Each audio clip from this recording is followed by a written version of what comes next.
میں شگفتہ ناز منگلوری غزلوں کے ساتھ میں نے کچھ کہانیاں بھی لکھی ہیں۔ انہیں کہانیوں میں سے میں آپ کو ایک کہانی سنانے جا رہی ہوں۔ کہانی کا عنوان ہے بے سہارا کہاں جائے۔ کہانی کچھ اس طرح سے ہے۔ حجاب، بیٹی حجاب کہاں ہو بھائی؟ کیا بات ہے امی جان؟ حجاب نے قریب آ کر برجستہ جواب دیا، آ گئی بیٹی، کب سے پکار رہی تھی تمہیں دیکھنے کے لیے کچھ لوگ آنے والے ہیں، جلدی سے تیار ہو جاؤ اور ایک اچھی ساڑی نکال کر پہن لو، میک اپ بھی کر لینا۔ امی پلیز امی، بس اور نہیں۔ حجاب کے چہرے پر زمانے بھر کا درد سمٹ آیا، شدت غم سے اس کی آنکھیں نم ہو گئی۔ بیٹی یہ کیا ہو گیا ہے تمہیں؟ نہیں کیا جاتا یہ ناٹک امی، نہیں کیا جاتا۔ تھک چکی ہوں میں ایک گڑیا کی طرح سجتے سنورتے۔ آخر کیا ملتا ہے مجھے؟ میں جتنا غموں سے باہر آنے کی کوشش کرتی ہوں، پھر کوئی نہ کوئی آ کر مجھے غموں کی کھائیوں میں دھکیل کر چلا جاتا ہے۔ اور حجاب ایک معصوم بچے کی طرح بلک بلک کر رونے لگی۔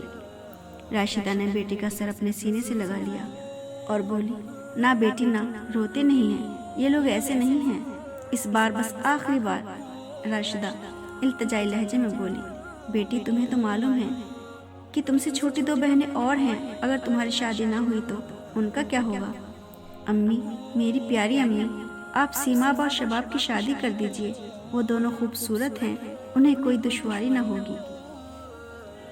اور آپ تو جانتی ہیں جو لوگ مجھے دیکھنے آتے ہیں وہ مجھ سے زیادہ چھوٹی بہنوں کو پسند کر کے چلے جاتے ہیں۔ امی اگر آپ ان دونوں کی شادی کر دو تو مجھے کوئی اعتراض نہیں ہوگا، بلکہ سکون حاصل ہوگا، روز روز کی حقارت اور ٹھکرائے جانے سے بچ جاؤں گی۔ بیٹی تم کیسی باتیں کر رہی ہو؟ کون کہتا ہے میری حجاب اچھی نہیں ہے؟ کیا کمی ہے میری پھول سی بچی میں؟ پڑھی لکھی ہے، شیر زبان ہے، ہر کام سلیقے سے انجام دینا جانتی ہے، کچھ بھی تو کمی نہیں ہے۔ حجاب کے چہرے پر غموں کی پرچھائیاں سی تھرکنے لگی، لبوں پر ایک عجیب قسم کی مسکراہٹ ناچ اٹھی، جیسے ساری دنیا کو طنز کرتی ہوئی مسکراہٹ۔ حجاب درد بھرے لہجے میں بولی، امی آپ ماں ہیں، اس لیے آپ میری صرف اچھائیاں دیکھتی ہیں، بدصورتی کی وہ لکیریں جو میرا مقدر بن گئی ہیں انہیں آپ نظر انداز کر دیتی ہیں۔ دنیا والے تو صرف ظاہری حسن دیکھتے ہیں جو خدا نے مجھے عطا نہیں کیا۔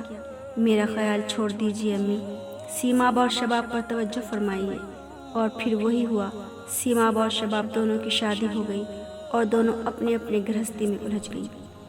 ادھر حجاب ہونٹوں پر تبسم کی لالی لگائے اپنے غموں کو اندر ہی اندر پیتی رہی۔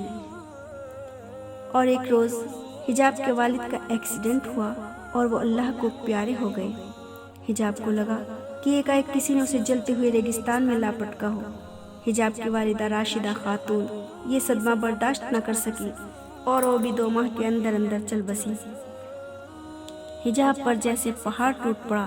سیماب اور شباب دونوں رو دھو کر جانے لگی تو ایک پڑوسن سیماب سے بولی، حجاب کو کس کے سہارے چھوڑے جا رہی ہو؟